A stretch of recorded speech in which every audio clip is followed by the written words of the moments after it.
When you hear the name Jeffrey Dahmer, a very specific kind of horror probably comes to mind. But, the headlines and the sensationalism, they really only tell part of the story. What's underneath is way more complicated. It's this catastrophic mix of a deeply, deeply disturbed mind and all the institutions that just failed to stop him. So in this explainer, we're going to do a kind of forensic analysis to understand not just the man, but his methods and the systemic failures that let this all happen. So let's set the scene. We're in Milwaukee, Wisconsin, a city that was about to become the unwilling center of one of the most disturbing criminal cases in American history. And we're going to focus on one specific date, May 27th, 1991. This was a moment, a single point in time, when this whole tragedy really could have and absolutely should have been stopped. So picture this. 3 women are walking down the street and they come across something just awful. It's a 14-year-old boy, Konerak Sinthasomphone, and he's just wandering around. He's drugged, he's bleeding, he can't even speak.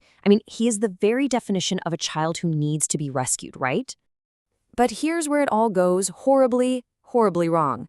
Milwaukee police officers show up, and they don't see a kid in danger. Instead, this calm, collected man tells them the boy is his 19-year-old lover, and they believe him. They actually dismissed the entire thing as a domestic squabble between homosexuals, ignored the women who were begging them to help, and they walked that boy right back into the man's apartment, back to his killer. So you have to ask, right? How on earth could a failure this complete even happen? To get that answer, we can't just look at this one incident. We have to go all the way back to the very beginning of the story. All right, so how did this all begin? Let's dive into Section 1, the making of a killer, where we'll look at the biological and environmental stuff that really lead the groundwork for who Dahmer became. When you look at Dahmer's early life, it's just a perfect storm of stressors. And it started before he was even born. His mother was taking a cocktail of over 26 different pills a day while pregnant. Then, at just 4 years old, a double hernia surgery seems to have totally flipped a switch in his personality. He went from being this energetic kid to someone quiet and withdrawn. And all of this was happening in a home that was filled with what's been described as vicious arguments between his parents and just total emotional neglect. And all of that chaos at home created this deep, deep psychological wound that would end up driving his crimes, a pathological fear of being abandoned. This trauma became so powerful that it twisted into his horrifying goal to create these submissive, zombie-like companions who, in his mind, could never, ever leave him. Okay, so we've got this deeply damaged psychological foundation, but how did those internal fears explode into actual external violence? Well, that brings us to our next section, the escalation from a single impulsive act into a terrifying methodical ritual. It's really chilling to see how his violence evolved. His very first murder in 1978 seems almost like an act of panic. It happened right after his parents finalized their divorce and literally left him all alone in the house. But then, nothing. For 9 whole years, there's this cooling off period. The real horror starts in 1987, when the killing resumes, but this time it's methodical, it's compulsive, and it's precise. And when you look at how his methods changed, the difference is just night and day. Back in Phase 1, with that first murder, the goal was simple: kill the person, hide the evidence. But by Phase 2, the violence had become this whole complex ritual. He wasn't using brute force anymore. He was sedating his victims with laced drinks. And the goal was no longer just hiding a crime.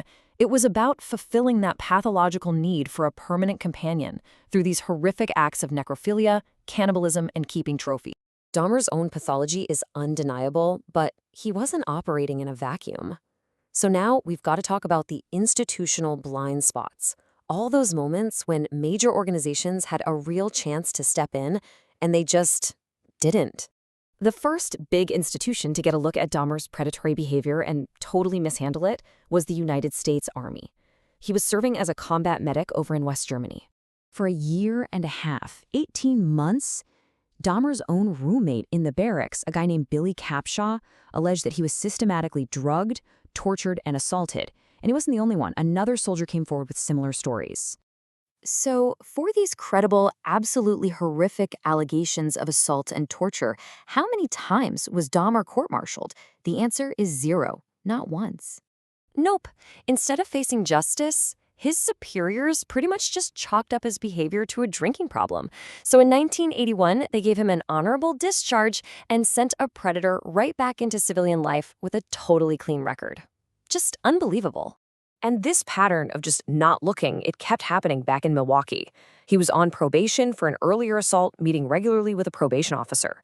You look at the official record, and you see him talking about feeling guilty or uncomfortable. But the reality? Just on the other side of the door from where they were meeting, there were literally human remains decaying in his apartment. It was a total failure of what experts call environmental auditing, which is really just a fancy way of saying checking a probationer's house. Eventually, of course, he was caught.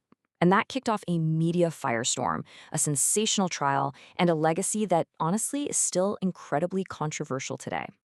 So the big question at the trial wasn't if he did it. Everybody knew he did it.